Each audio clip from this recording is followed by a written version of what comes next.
I want to begin today to do a series of videos on the pre-wrath rapture of the church. I got some notes here and some charts that I may use. I'm not sure, but the pre-wrath rapture is a rapidly growing belief system that teaches that that the New Testament church will go into Daniel's 70th week.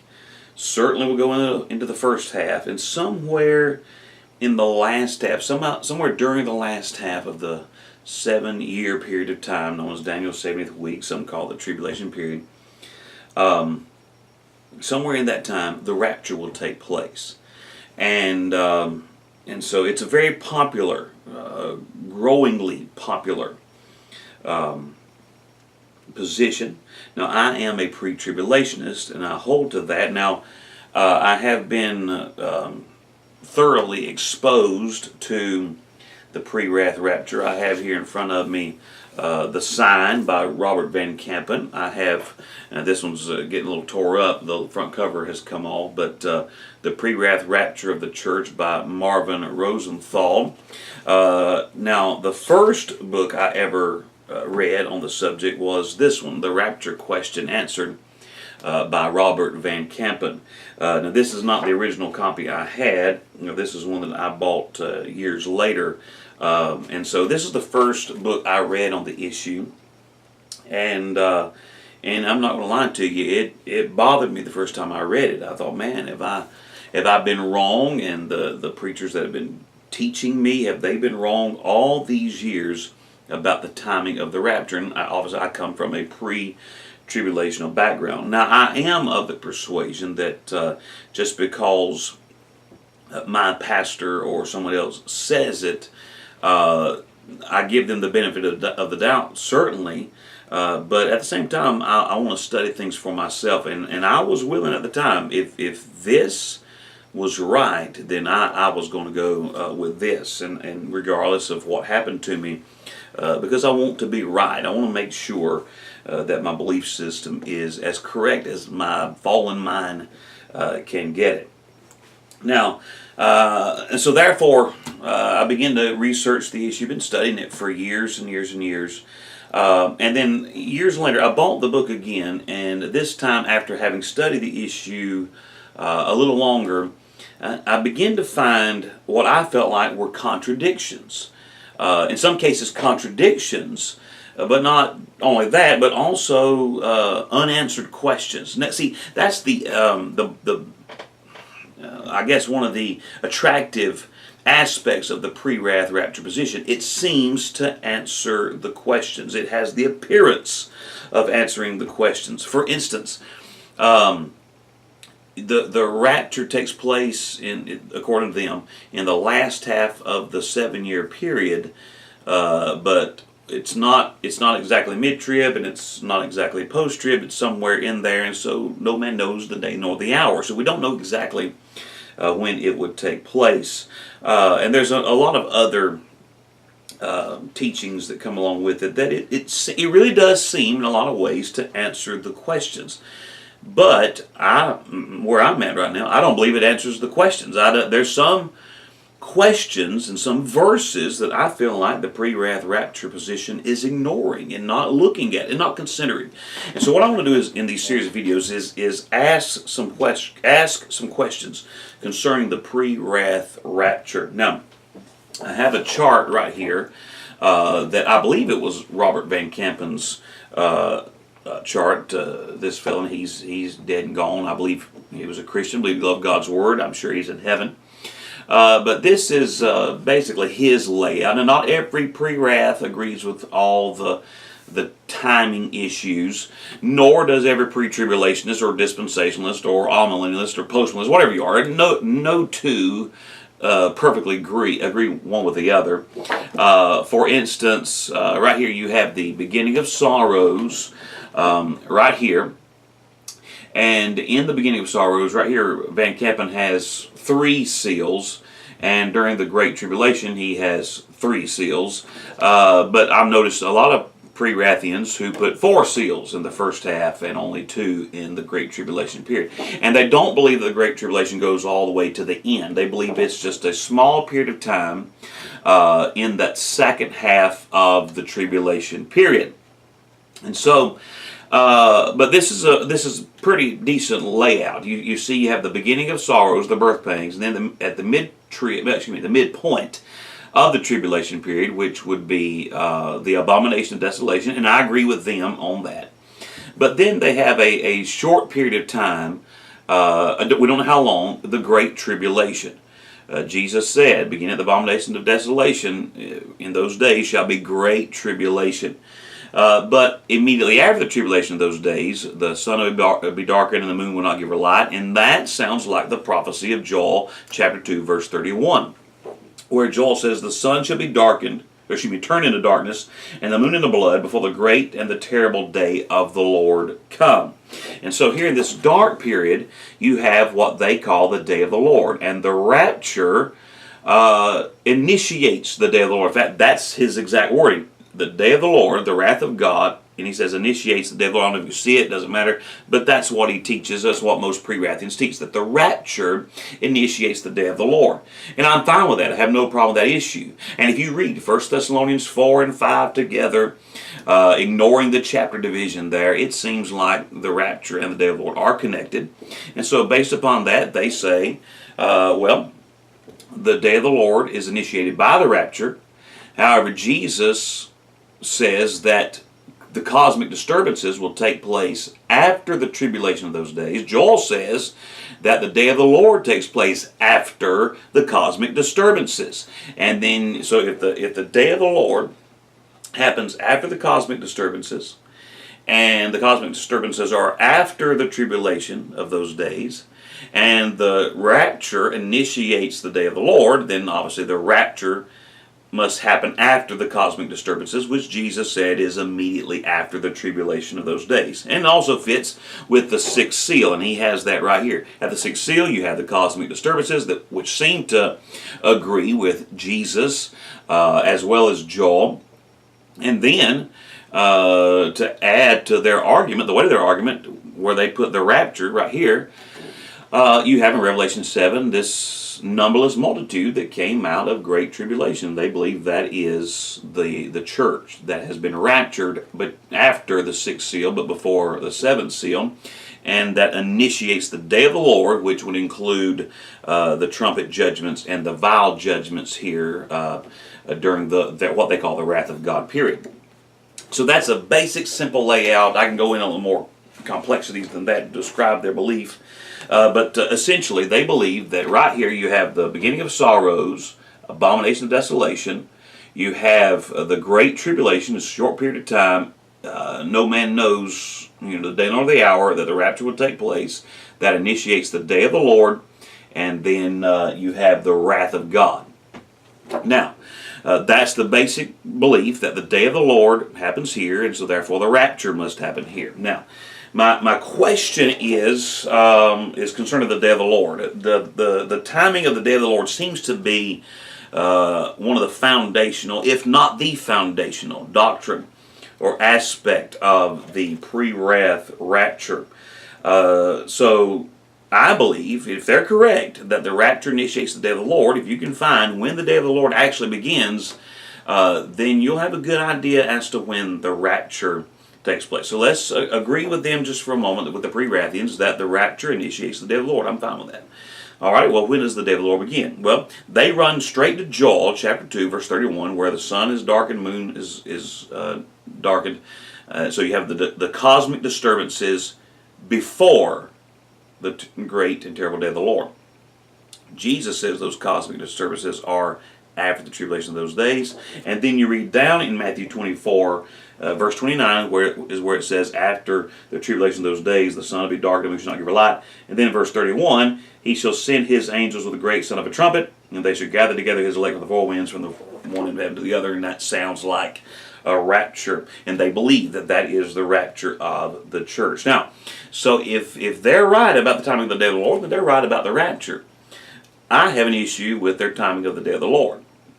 You say, well, how can you have an issue when you got Joel 2:31? Well, I'll talk about Joel 2:31 here in just a moment, but I want to begin with looking at their breakdown of the tribulation period. Let's start with what's called the Great Tribulation. This part right here, the Great Tribulation. In fact, I have Robert Van Campen's large book on it, The Sign, and listen to what he says on page 261, and if all the books are the same layout, then they should all be on 261. I don't know if other editions, changed how the layout is, and so that might change the page number, but it's under the chapter of the Great Tribulation by Antichrist. Here's what Robert Van Campen says. He says, the term Great Tribulation comes from Jesus' Olivet Discourse. It's not the only place, but that is the most popular place, if you will, as to where that term comes from. The term Great Tribulation comes from Jesus' Olivet Discourse, given primarily to his disciples who were instructed to teach the church. He warns of a great tribulation, such as has not occurred since the beginning of the world until now, nor ever shall be. He says Christ, through the prophet Daniel, describes to Israel this same period of time in almost the same words. Daniel calls it a time of distress, such as never occurred since there was a nation until that time. And that is the case. In Daniel 12:1, Daniel says that period of time is going to be the most horrific time this world has ever seen, agreeing with the words of Jesus. And then Van Campen goes on to say, Jeremiah refers to this period of intense suffering as the time of Jacob's trouble. Alas, for that day is great, the prophet says. There is none like it. It is the time of Jacob's trouble. And so Van Campen sees the issue as most Prewrathians do. Right here in the Great Tribulation, Jesus says it's a time like never before. Daniel 12:1, it's a time like never before. Jeremiah 30, verse 7, this is a time like never before. Obviously, those three men, Jesus, Jeremiah, Daniel, are all speaking of the same time. A time like never before. The Great Tribulation. And I completely agree with that assessment. It's going to be a time of trouble and tribulation like the world has never seen. And so Jesus, Daniel, and Jeremiah say that that is the case. However, I was wanting to check a particular verse one day out of this Prewrath Rapture book by Marvin Rosenthal, and I looked it up, and it was referenced to the Jeremiah 30 passage where it says, in agreement with Daniel and Jesus, that great tribulation is going to be a time like no other. And I noticed in the back of his references, he leaves out a very important verse, and that verse is Jeremiah 30, not verse 7, which is very important. Verse 7 agrees with Jesus and Daniel that time after the abomination of desolation will be a time of trouble like we've never seen. But in verse number 6 of Jeremiah 30, listen to what Jeremiah says. Ask ye now, and see whether a man doth travail with child. Wherefore do I see every man with his hands on his loins, as a woman in travail, and all faces are turned into paleness. And then he goes into verse 7, alas for that day, the day where he says he sees men as a woman in travail. He says that day is great, so that none is like it. It is even the time of Jacob's trouble, but he shall be saved out of it. So Jeremiah likens that day, which the Prewrathians agree is the Great Tribulation, this time like no other. Jeremiah says that that's a day as travail upon a woman who's expecting a child, going into labor pains. Jeremiah says that day is like labor pains. Labor pains. So Jesus, Daniel, Jeremiah, it's the most horrific time of tribulation this world's ever seen. But also, Jeremiah adds the fact that it is like travail upon a woman. You say, well, what's the big deal about that? Well, if the Prewrathians are right, 1 Thessalonians 4 and 5 teach that the rapture initiates the day of the Lord. It is interesting what the Apostle Paul says about the day of the Lord. In 1 Peter chapter 5, verse 1, but of the times and the seasons, brethren, you have no need that I write unto you, for yourselves know perfectly that the day of the Lord so cometh as a thief in the night. For when they shall say peace and safety, then sudden destruction cometh upon them as travail upon a woman with child, and they shall not escape. So, Paul says in 1 Thessalonians 5 that the day of the Lord is as travail upon a woman. Jeremiah says that the Great Tribulation, period, is a time as travail upon a woman with child. So Jeremiah and Paul have to be talking about the same thing. They're talking about a period of time as travail upon a woman. Well, if Jeremiah and Paul are talking about the same thing, which they are, it's a time of Jacob's trouble, it's a time as travail upon a woman with child. Well, Paul calls that day the day of the Lord. Jeremiah calls it that day. And so, if Jeremiah and Paul are in agreement, which they are, that the Great Tribulation is a time, is as travail upon a woman with child, if that is a time, which Jeremiah says it is, as travail upon a woman, and Paul says as travail upon a woman, that the day of the Lord will be as travail upon a woman, that means the day of the Lord must include the Great Tribulation. So, we've proven at least a mid-trib rapture. Because if the rapture initiates the day of the Lord, and Paul and Jeremiah agree that this time is as travail upon a woman child, then the rapture can't happen here, it has to happen here. Which means the day of the Lord doesn't happen here, the day of the Lord would be here. And so you see the agreement of Jeremiah and Paul talking about the same time as travail upon a woman with child, but Jeremiah, Daniel, and Jesus say that that time is the Great Tribulation. And we're not done with that. I don't know if you can read it. It doesn't matter. I'm going to tell you what it says. Notice what he says right there. He says it's the beginning of birth pangs. He actually put the term there. The beginning of birth pangs. You say, what's so significant about that? Well, that's the beginning of sorrows, the beginning of birth pangs. The word sorrows means travail. In the Greek, the word is odin. In the English word, there in Matthew 24:8, it is sorrows in the King James Bible. But then you go to 1 Thessalonians 5, where Paul says travail upon a woman. In verse number 3, the word travail is the word odin. It's the same Greek word. It's talking about the same thing. Paul says that the day of the Lord comes as travail upon a woman. Birth pangs. Well, the first half of the tribulation period, we agree, is the beginning of the birth pangs. So if the day of the Lord comes as birth pangs, and by the way, the day of the Lord is not the delivery itself, it is the labor time that we're looking at. The travail upon a woman that's a part, it's not leading up to the day of the Lord, it is the day of the Lord. The day of the Lord comes as travail upon a woman. That period of time is as travail upon a woman. So here you have travail upon a woman and travail upon a woman. Well, Paul says the day of the Lord is as travail upon a woman with child. So according to Paul and Jesus, the first half of the tribulation period would be the day of the Lord, because it's birth pangs. And Paul said that's how the day of the Lord comes. According to Jeremiah, Paul, and Jesus, the Great Tribulation would be birth pangs, because they said that it was. Jeremiah and Paul says this is a time like a woman with child. And Jeremiah and Jesus say that this is a time like no other. So that means Paul is saying, agreeing with Jesus, that this is the beginning of the birth pangs, which would be the first part of the day of the Lord.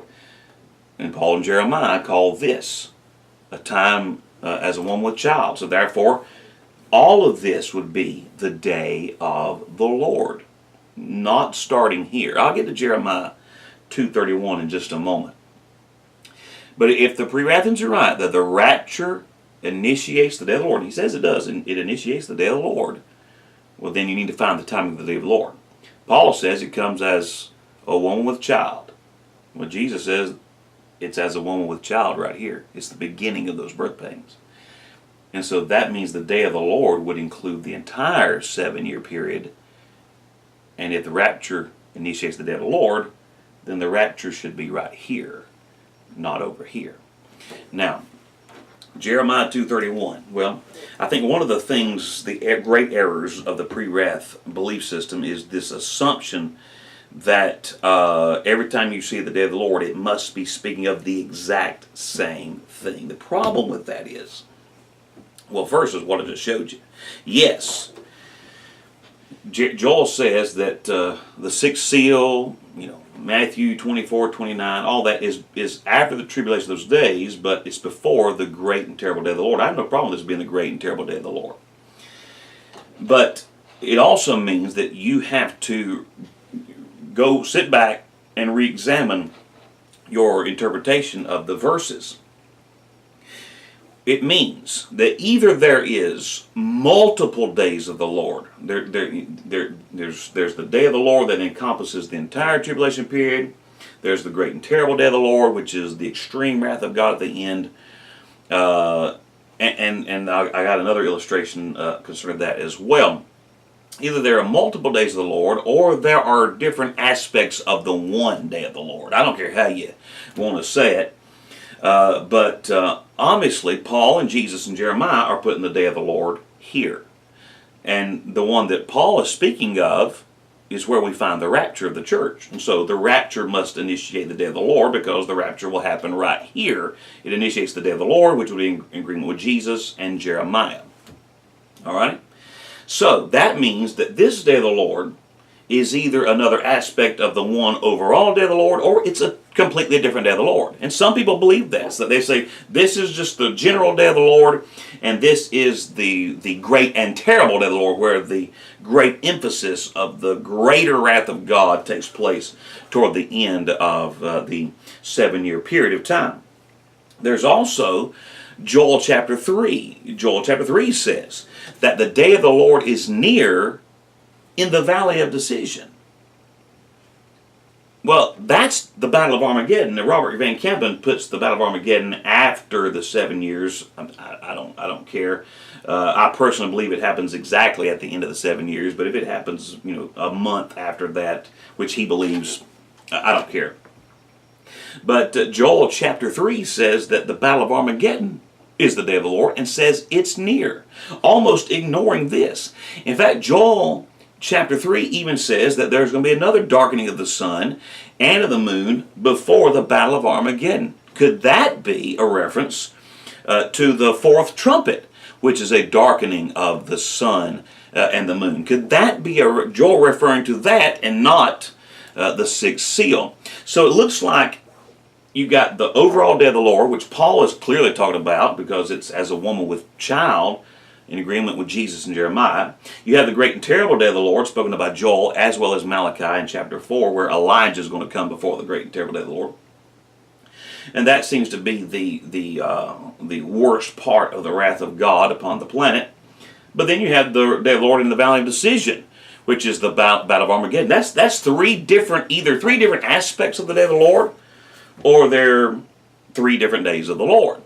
And so context will determine which one it is. So a pre-wrath needs to answer these questions. If you try to make the day of the Lord one thing in one period of time, then how are you going to deal with the fact that Jeremiah and Paul say that the day of the Lord is right here? Jeremiah and Jesus say that the day of the Lord is right here. You need to answer that question. So if the day of the Lord that Paul's talking about, which is initiated by the rapture, if it encompasses these 2 points of time during the 70th week, the birth pangs here and the birth pangs here, then it's a pre-trib rapture. It is not a pre-wrath rapture. It is a pre-trib rapture. And so I think that the burden is on the pre-wrathians to answer that question. How can you believe that the day of the Lord only begins right here? I understand Joel 2:31, but how can you believe it's only that, while you ignore the fact, and just as Marvin Rosenthal did, ignore Jeremiah chapter 30, verse 6. And I believe one of the reasons why I ignored it, because it was too obvious it is in agreement with Paul. And his comments on Matthew 24, verse 8, where Jesus speaks of the beginning of sorrows, he almost just brushes it aside, almost insinuating that, the fact that Paul and Jesus are talking in similar terms really doesn't mean anything. Well, it does mean something. It means a pre-tribulation rapture. It means the pre-wrath rapture theory is wrong. And that question needs to be answered.